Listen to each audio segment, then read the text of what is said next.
లండన్లో వలసదారులు ఎక్కువగా ఉన్నారని అండ్ అలాగే వాళ్ళందరూ వెళ్ళిపోవాలంటూ కూడా లండన్లో భారీగా ర్యాలీ అయితే నిర్వహించారు. ఈ నేపథ్యంలో కొంత లక్షల మంది ప్రజలైతే రోడ్ల మీదకి వచ్చారని చెప్పొచ్చు. సో ఈ నేపథ్యంలోనే లండన్లో చూసుకుంటే గనక ఇప్పుడు ఒక ఉద్రిక్త వాతావరణం అయితే నెలకొంది. మరి దీని గురించి విశ్లేషించుకోవడానికి మనతో పాటు జనసేన రాష్ట్ర అధికార ప్రతినిధి శ్రీనివాస్ గారు ఇప్పుడు మనతో ఉన్నారు. నమస్తే సార్. సార్, మొన్నటి వరకు చూసుకుంటే అమెరికాలో ఎలాంటి పరిస్థితి చూసామో వలసదారులది, సేమ్ సిచ్యువేషన్ ఇప్పుడు లండన్లో ఎదురైంది. ఏంటి సార్, అంటే వలసదారులు ఎప్పటి నుంచో ఉన్నారు, అలాంటిది ఇప్పుడు కొత్తగా తెర మీదకి రావడం ఏంటిది? అండ్ అలాగే వలసదారులు వెళ్ళిపోవాలని మళ్ళీ లండన్లో కూడా భారీగా ర్యాలీ చేస్తున్నారు. ఏ విధంగా చూడొచ్చు అది? బ్రిటన్లో ఏమైందంటే యునైటెడ్ ది కింగ్డమ్ అనేటువంటి ఒక ఉద్యమం వచ్చి నిన్నటి రోజున దాదాపు 1,50,000 మంది ప్రజలు రోడ్ల మీదకి రావడం, భారీ ప్రదర్శన చేయడం, ప్రభుత్వానికి వ్యతిరేక నినాదాలు చేయడం అది జరిగింది. టామీ రాబిన్సన్ అని అతను యాక్చువల్గా జర్నలిస్ట్, అతను నేతృత్వం వహించాడు దీనికి. దానికి ప్రపంచ కోటీశ్వరుడు ఎలాన్ మస్క్ కూడా మద్దతు చెప్పడం జరిగింది. అంటే ఈ అక్రమ వలసలు, అంటే వలసలు అయినాయి ఇప్పుడు అమెరికా అనేది వలసల రాజ్యం. అలాగే ప్రపంచంలో అన్ని కూడా ఒక ప్రపంచ కుగ్రామైనటువంటి నేటి రోజుల్లో ఎక్కడ ఉపాధి దొరికితే అక్కడికి వెళ్తున్నారు.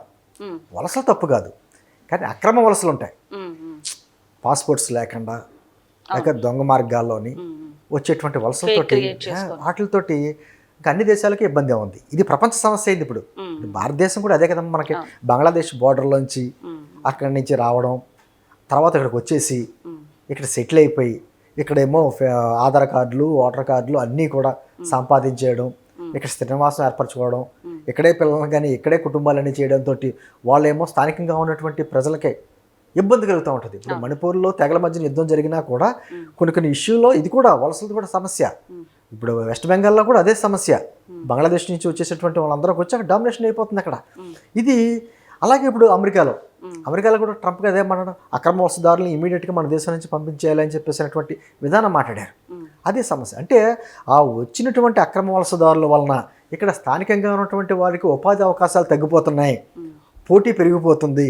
అసలైనటువంటి జాతీయులు ఏ దేశం అయితే ఆ దేశం ఆ సంబంధించిన వాళ్ళకి అవకాశాలు తగ్గిపోతున్నాయనేటువంటిది ఒక భ్రమని కాదండి, వాస్తవం కూడా ఉంది దీంట్లో, భయం కూడా. ఎందుకంటే ఇప్పుడు బ్రిటన్లో ఉందమ్మా, బ్రిటన్లో ఈ మధ్యకాలంలోనే దాదాపు 28,000-30,000 వేల వరకు అక్రమంగా వలస వచ్చిన వాళ్ళు వచ్చారని లెక్కలో.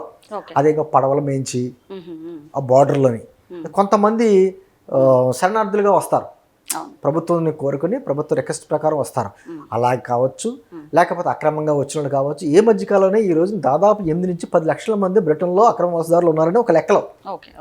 దాంతో విపరీతమైనటువంటి ఒత్తిడి ఉంటుంది అక్రమ వలసదారులకి, స్థానికంగా ఉండే వాళ్ళకి మధ్యనటువంటి ఒక వైరుధ్యం కావచ్చు, లేకపోతే వాళ్ళ ఇద్దరి మధ్యనటువంటి విధానం కావచ్చు, మొత్తానికి ఒక విధమైనటువంటి అభద్రతా భావం అయితే ప్రజల్లో వచ్చింది. దానికి నేతృత్వం వహించడం ఇతను ఒక జర్నలిస్టు.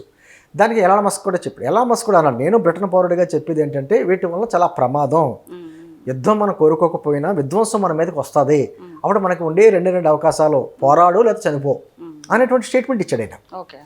దానికి అంటే అక్కడ కూడా రైట్ వింగ్ లెఫ్ట్ వింగ్ అన్నట్టుగా రకరకాలుగా ఉంటారు కదా కొంతమంది ఈ ఉద్యమానికి వ్యతిరేకంగా మాట్లాడే వర్గాలు కొన్ని ఉంటాయి. ఎందుకంటే అమ్మ ఇప్పుడు పెద్ద విచిత్రం ఏంటంటే బ్రిటన్ అన్నదే సూర్యుడు అస్తమించిన సామ్రాజ్యం అని, ప్రపంచంలో అన్ని దేశాల మీద కూడా వ్యాపారం అనేటువంటి కాన్సెప్ట్ మీద వెళ్ళడం, ఆ దేశంలో స్థిరనివాసం ఏర్పరచుకోవడం, అక్కడ సంస్కృతి సాంప్రదాయాలని ధ్వంసం చేయడం, అక్కడ సామ్రాజ్యం నెలకొల్పడం. అలాగే బ్రిటన్ విస్తరించిన సామ్రాజ్యం ఏమీ లేదు. మన భారతదేశం దాదాపు మన ఎన్ని దశాబ్దాలు మనం పడ్డాం బ్రిటిష్ గవర్నమెంట్లో. అలాగే అన్ని అమెరికాతో సహా అన్నిటి మీద కూడా వలసలు వెళ్ళి వాళ్ళు ఆక్రమించుకున్నటువంటి బ్రిటన్కి ఈరోజు అదే పరిస్థితి వచ్చింది. ఈరోజు బ్రిటన్ దానికి వ్యతిరేకంగా మాట్లాడాల్సిన పరిస్థితి ఏర్పడుతుంది. సార్, ఇప్పుడు ఆల్రెడీ అంటే వలసదారులు ఎవరైతే వెళ్ళి ఉంటారో ఒకవేళ అక్కడి నుంచి వెళ్ళిపోమంటే వాళ్ళ పరిస్థితి ఏంటంటారు? అంటే నిజంగా ఎక్కడైనా కూడా అమ్మా శరణార్థుల్ని లేకపోతే లీగలైజ్డ్గా వచ్చిన వాళ్ళని ఎవరు వెళ్ళిపోవడానికి రాజ్యాంగం కూడా ఒప్పుకోదు. ఏ రాజ్యాంగమైనా ఒప్పుకోదు. అక్రమంగా వస్తారు చూసారా, వాళ్ళ మీదే ఖచ్చితంగా. ఇప్పుడు మన భారతదేశ జనాభా 145 కోట్లని, మనం ఏదో ఇంచుమించు 140 నుంచి 145 కోట్లు అన్నాం. నిజంగా అంతమంది ఉంటారు అనుకుంటారా? దానికి మించి జనం ఉంటారు ఇక్కడ. ఒక మన కేసీఆర్ గవర్నమెంట్లో హైదరాబాద్ సిపి గారు ఒక స్టేట్మెంట్ ఇచ్చారు. ఓల్డ్ సిటీలో దాదాపు 4,500 మంది రోహింగ్యాలు ఉన్నారన్నాడు ఆయన. ఒక పోలీస్ అధికారి తనకే తెలిసిన లెక్కల ప్రకారమే ఒక్క హైదరాబాద్ ఓల్డ్ సిటీలో 4,500 మంది రోహింగ్యాలు అన్నారంటే బంగ్లాదేశ్ నుంచి వచ్చిన వాళ్ళు. ఇంకా అసలు మన రాష్ట్రంలో మన దేశంలో ఎంతమంది ఉంటుంటారు ఇటువంటి అక్రమ వలసదారులు? ఎందుకంటే అతిపెద్ద దేశం, అవినీతి కూడా ఉన్నటువంటి దేశం. అందుకని ఆ బార్డర్స్లోని ఏదో రకంగా అక్కడ బార్డర్లో కాసేటువంటి అధికారులను ఏదో మప్పిపెట్టేసి మన దేశంలోకి వచ్చేయడం. ఇప్పుడు వెస్ట్ బెంగాల్లో ఎంతమంది ఉన్నారమ్మా అటువంటి వాళ్ళు, బంగ్లాదేశీయులు అన్నదగ్గర గారు. వాళ్ళందరూ కూడా ఇప్పుడు ఆ ఓట్ బ్యాంక్ పోద్దనే మమతా బెనర్జీ ఏముంటుందంటే గవర్నమెంట్కి మన కేంద్ర ప్రభుత్వానికి వ్యతిరేకంగా మాడుతూ ఉంటుంది. అంటుంది నిజంగా భారతదేశ జనాభాని ఇంత అనుకుంటున్నా కానీ అక్రమంగా వలస వచ్చిన వాళ్ళు కొన్ని కోట్ల మంది ఉన్నారు. ఇక్కడికి వచ్చేస్తారు, ఏదో తోపుడు బండో ఏదో చిన్న చిన్న వ్యాపారం పెట్టుకుంటారు, అక్కడి నుంచి మొదలవుద్ది వాళ్ళ ప్రస్థానం. ఆ తర్వాత వాళ్ళు నిజంగా పట్టకొడ్డు గురించి వచ్చిన వాళ్ళ, లేకపోతే విదేశీ గూఢచారులా, లేకపోతే ఇక్కడ కుట్ర పన్ని ఇక్కడ ఏదో విధ్వంసం సృష్టించేటువంటి ఉగ్రవాదుల, మనకు అర్థం అవుతుంది. ఏదైనా విధ్వంసం జరిగే వరకు అంటుంది అది ప్రమాదం అన్ని చోట్ల ఉంది. ఇప్పుడు బ్రిటన్ అంటుంది కూడా అది కూడా ముస్లిం కంట్రీస్ నుంచి వచ్చేసేటువంటి వ్యక్తుల వల్ల మాకు చాలా ప్రమాదంగా ఉంది. యూరోప్ కంట్రీస్ నుంచి, అందులో ముఖ్యంగా ముస్లిం కంట్రీస్ నుంచి వచ్చే వ్యక్తులతో మాకు చాలా ఇబ్బందికరమైన వాతావరణం ఉందని చెప్పేసి అని మా సంస్కృతి సాంప్రదాయాలను ధ్వంసం చేస్తున్నారు, మా ఉపాధి అవకాశాలు కొల్లగొడుతున్నారు అనేటువంటిది ఇప్పుడు ఆ రోజు అక్కడ భావన. ఎంటుంది ఎక్కడికైనా వలస వెళ్ళొచ్చు, బతకొచ్చు, కానీ అధికారికంగా వెళ్ళడం, అక్కడ ఉన్నటువంటి సంస్కృతి సాంప్రదాయాలను గౌరవించుకుంటా తన పని తను చేసుకోవచ్చు. కానీ ఇక్కడ ఏమవుతుందంటే దాడి చేస్తున్నారు. గతంలో బ్రిటిష్ వాళ్ళు దాడి చేసింది అదే, మన భారతదేశం మీదకి వచ్చి వాళ్ళ వ్యాపారపర మీద వచ్చి ఇక్కడ ఉన్నటువంటి స్థానికంగా ఉన్నటువంటి రాజులు ఉంటారు కదా అప్పట్లో, ప్రావిన్సెస్ కానీ వాళ్ళందరి మధ్యలో ఒకళ్ళ మధ్య చిచ్చులు పెట్టి ఇక్కడ శ్రీవారు మొత్తం భారతదేశాన్ని ఆక్రమించి పరిపాలించారు. అటువంటి వ్యక్తులు ఈ రోజున మాట్లాడవలసిన పరిస్థితి వలసల గురించి, దాడుల గురించి. నేను అంటుంది ఏదైనా ప్రపంచంలో అన్ని దేశాల్లో కూడా ఈ సమస్య వచ్చింది. ఆ మధ్యన ఆస్ట్రేలియాలో కూడా గో బ్యాక్ ఇండియన్స్ అని చెప్పేది కొంతమంది అన్నట్టుగా. అక్కడ దాకా ఎందుకమ్మా, ఇక్కడ మన భారతదేశంలో మన హైదరాబాద్లో గో బ్యాక్ మార్వాడి అన్నారు. ఇదే నేను అంటుంది కొంత అభద్రతా భావం కొంత ఉంది, కొంత వాస్తవం ఉంటాయి, కొన్ని ఏమో ఊహించుకుని అభద్రతా భావంతో మాట్లాడే ఉంటాయి. ఇది అనుకోండి మా గోబాకి మార్వాడి అని ఈ అభద్రతా భావంతో మాట్లాడే తప్ప ఏం కాదు. ఇది అంటే తెలంగాణ వాళ్ళ సంస్కృతి సంప్రదాయాన్ని కించపరుస్తున్నారంటూ కూడా నేను అంటాను. ఎవరైనా అక్రమ వలసదారులే కాదు, ఎవరో కూడా ఒక చోటకి వెళ్ళిన తర్వాత అక్కడికి వెళ్ళిన తర్వాత ఆ దేశ సాంప్రదాయాలను, ఆ ప్రాంత సాంప్రదాయాలను, సంస్కృతిని గౌరవించుకుంటా తన సంస్కృతి సాంప్రదాయాలను పాటిస్తే ఎవరికి ఇబ్బంది ఉండదు. కానీ నా సాంప్రదాయమే గొప్ప, నా దేవుడే గొప్ప చూసుకోవచ్చు. అంటే ప్రతి రాష్ట్రానికి ఏదో ఒక నెగిటివిటీ ఏదో ఒకటి ఉంటుంది. తెలంగాణ వాళ్ళని పర్టికులర్ గా పట్టుకొని మీరు తాగుబోతులు అంటూ వాళ్ళు డైరెక్ట్ గా ఆన్ స్క్రీన్ మీద మాట్లాడడం అటువంటి వ్యక్తులే చాలా సమాజానికి ప్రమాదకరం. ఇప్పుడు ఆంధ్ర, తెలంగాణ, తమిళనాడు ఇంకోటి అని కాదమ్మా, మనం అందరం భారతీయులు. అంతకంటే ముందుగా మన మనుషులు తర్వాతే ప్రాంతాలు విధానాలను వచ్చినాయి. ఇప్పుడు మన పిల్లలు, ఇప్పుడు తెలంగాణ పిల్లలైనా కావచ్చు, ఆంధ్ర పిల్లలైనా కావచ్చు, ఉపాధి అవకాశాల గురించి దుబాయ్ వెళ్తున్నారు, అమెరికా వెళ్తున్నారు, లండన్ వెళ్తున్నారు, ఆస్ట్రేలియా వెళ్తున్నారు. అక్కడికి వెళ్ళిన తర్వాత మన పిల్లల్ని అక్కడ వాళ్ళు అదే మాట అంటే మనకి ఎంత బాధ కలుగుద్ది. నేను అంటుంది వ్యాపారం చేసుకోవడం, నివాసం ఉంచడం ఎవరికి ఇబ్బంది ఉండదు. అన్ని ప్రపంచంలోని అన్ని దేశాలు కూడా ఇప్పుడు అమెరికాలో ఉన్నటువంటి ఆ డెవలప్మెంట్ అవడానికి కారణం ఏంటి? ఇతర దేశాల్లో నుంచి వచ్చినటువంటి వలసల వ్యక్తులందరినీ కూడా హక్కును చేర్చుకుంది అమెరికా సమాజం. కాకపోతే ఏంటంటే వెళ్ళిన తర్వాత నేనే గొప్ప, నాదే గొప్ప అనే మాటలు ఎప్పుడైతే వచ్చినాయో అప్పుడు విద్వేషాలు, విభేదాలు వస్తూ ఉంటాయి. తెలంగాణ సమాజం ఎంత అద్భుతమైన సమాజం, ప్రజల్లో ఎక్కడ ఉందా? ఈరోజు కలిసి కూర్చుని వ్యాపారాలు చేసుకుంటున్నారు, నివాసం ఉంటున్నారు. ఒక అపార్ట్మెంట్లో ఎవడ తెలంగాణ వాడు, ఎవడ ఆంధ్ర వాడు, అందరూ కలిసి ఉంటున్నారు. కేవలం కొంతమంది వ్యక్తులు వీటిని రాజకీయంగా ఉపయోగించుకుందాం, లేకపోతే ఉద్యమంగా ఉపయోగించుకుందాం రకరకాల ఆలోచనలు ఉంటారు చూసారా, వాళ్ళు చేస్తూ ఉంటారు. నిజమైన ఆంధ్రావుడికి, నిజమైన తెలంగాణ వాడికి అటువంటి ఏ ఉండవు. ఎవరో బతుకుల్లో బతుకుతారు.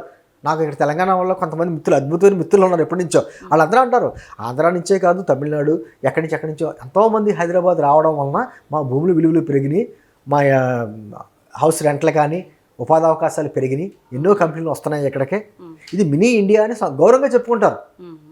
నేను అంటుంది ఏమీ లేదు, ఎక్కడో ఉండాలి, ఎక్కడ ఉంటాయి ఇలా డెవలప్మెంట్లు అవుతాయా? నేను అంటుంది ఇదేనమ్మా. నేను అంటుంది లండనే కాదు, బ్రిటనే కాదు, అమెరికా కావచ్చు, ఎక్కడైనా కావచ్చు, ఈ అక్రమ వలసలు అన్నది చాలా ఇబ్బందికర వాతావరణం అయింది. ఇప్పుడు ఇజ్రాయిల్, పాలస్తీనా అక్కడ గొడవలు అవుతున్నాయి, గాజా ఖాళీ చేయమని వస్తున్నాయి. అటువంటి ప్లేస్ నుంచి ఇంకా బతుకు తెరుగు నుంచి కొంతమంది బయటకు వెళ్ళిపోతూ ఉంటారు. ఎక్కడో చోటుకి వెళ్ళిపోలేకపోతే బతకలేని పరిస్థితి. మరి అటువంటి వాళ్ళు ఇప్పుడు మాట్లాడితే మన ఇండియా గురించి మాట్లాడితే కొంతమంది అక్రమంగా వలస వచ్చే వాళ్ళ మీద చట్టాలు తీసుకొస్తా ఉంటే అదిగో చట్టాలు తీసుకొస్తారా అంటున్నారు. నేను అంటుంది ముస్లిం కంట్రీస్ 47 కంట్రీస్ ఉన్నాయి. ఇప్పుడు పాకిస్తాన్లోనూ గొడవలు జరుగుతున్నా, బంగ్లాదేశ్ గొడవలు జరుగుతున్నా, ఆఫ్ఘనిస్తాన్లో గొడవలు జరుగుతున్నా, వాళ్ళందరినీ అక్కడి నుంచి చేర్చుకుంటున్నాయా ముస్లిం దేశాలు? వెళ్ళొచ్చు కదా అక్కడికి. అరబ్ కంట్రీస్ ఎన్ని ఉన్నాయి అక్కడ, మన భారతదేశంలో ఎక్కువ. నేను అంటుంది ఈ విధంగా ఏమిటంటే ఈ అక్రమ వలసలతో వచ్చేసి అక్కడ సంస్కృతి సాంప్రదాయాలను ఎప్పుడైతే ధ్వంసం చేయడం మొదలుపెట్టారో, డామినేట్ చేయడం మొదలుపెట్టారో అక్కడే విద్వేషాలను విభేదాలు వస్తూ ఉంటాయి. అటువంటిది ఈరోజు బ్రిటన్లో స్టార్ట్ అయింది. కానీ బ్రిటన్లో కూడా కొంతమంది దీన్ని వ్యతిరేకిస్తున్నారు. ఏంటంటే అక్రమ వలసలు కాదు, వలసలు వస్తూ ఉంటారు, ఇది ప్రపంచ కుగ్రామం అవుతుందని చెప్పేసి వాదించేవాళ్ళు కూడా ఉంటారు. మరి బ్రిటన్ సమాజం ఏ విధంగా చూస్తుందో తెలియదు, కానీ ఈ ఉద్యమం మాత్రం తీవ్ర రూపం అయితే దాల్చింది. కానీ ఎంతవరకు నేపాల్లో జరిగినట్టు ఆఖరికి పార్లమెంట్ మీద కూడా దాడి చేసే పరిస్థితి వచ్చింది.